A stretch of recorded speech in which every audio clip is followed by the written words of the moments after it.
कर्नाटक विधानसभा चुनाव के नतीजे आ चुके हैं और भारतीय जनता पार्टी यानी बीजेपी को बुरी तरह हार मिली है। सूबे की सत्ता 2018 में कांग्रेस को 80 सीटें मिली थी, वहीं भाजपा के हिस्से 18 में 104 सीटें आई थी और इस बार वो 66 सीटों पर ही सिमट गई। जेडीएस को भी 18 सीटों का नुकसान उठाना पड़ा। जेडीएस के हिस्से 19 प्रत्याशी ही चुनाव जीत पाए, 4 सीटें अन्य के खातों में चली गई।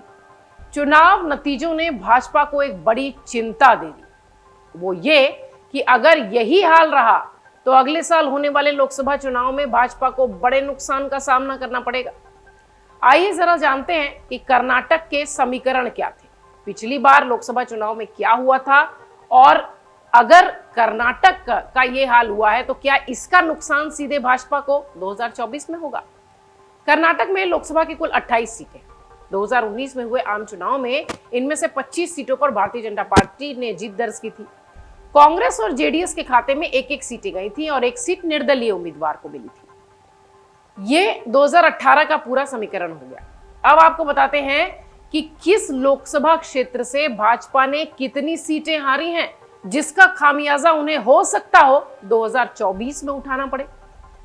कर्नाटक में कुल 28 लोकसभा सीटें, इनमें बागलकोट, बैंगलोर सेंट्रल, बैंगलोर उत्तर, बैंगलोर दक्षिण, बैंगलोर ग्रामीण, बेलगाम, बेल्लारी, बिदार, बीजापुर, चामराजनगर, चिकबलपुर, चिक्कोडी, चित्रदुर्ग, दक्षिण कन्नड़, दावणगेरे, धारवाड़, गुलबर्गा, हासन, हावेरी, कोलार, कोप्पल, मांड्या, मैसूर, रायचूर, शिमोगा और तुमकुर।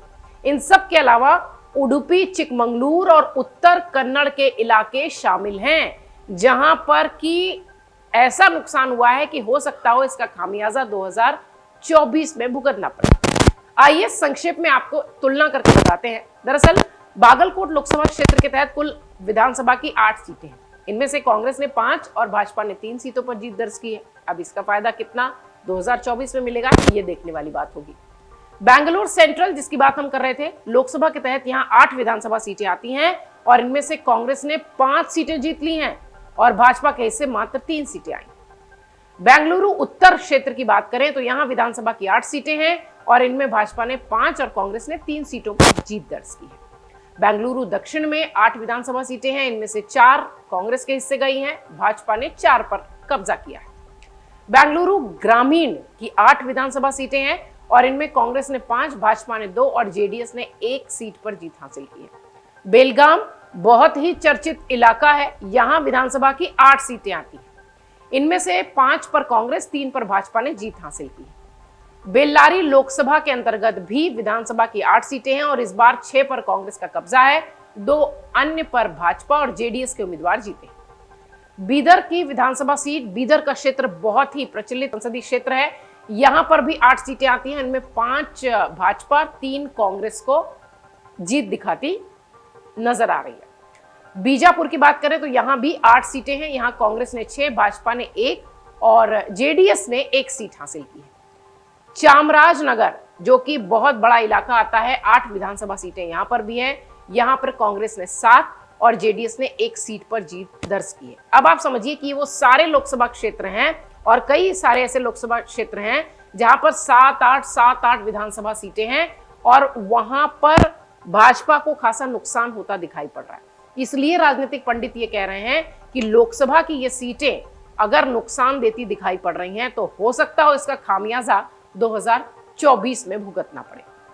अगर आंकड़ों को देखते हैं तो लोकसभा की 20 सीटों पर कांग्रेस का दबदबा देखने मिल रहा है, जो भी हमने आपको बताया। मतलब इन 20 लोकसभा सीटों के तहत आने वाली विधानसभा सीटों पर कांग्रेस ने भाजपा और जेडीएस उम्मीदवारों को बुरी तरह से पटकनी दी है। 3 सीटों पर बराबर की लाई हुई है, 4 सीटों पर भाजपा और 1 सीट पर जेडीएस मजबूत दिखाई पड़ रही है। अगर विधानसभा की इन्हीं नतीजों को लोकसभा में बदल दिया जाए आज के समय में, मान लीजिए, तो भाजपा को 25 में से 21 सीटें गंवानी पड़ेगी।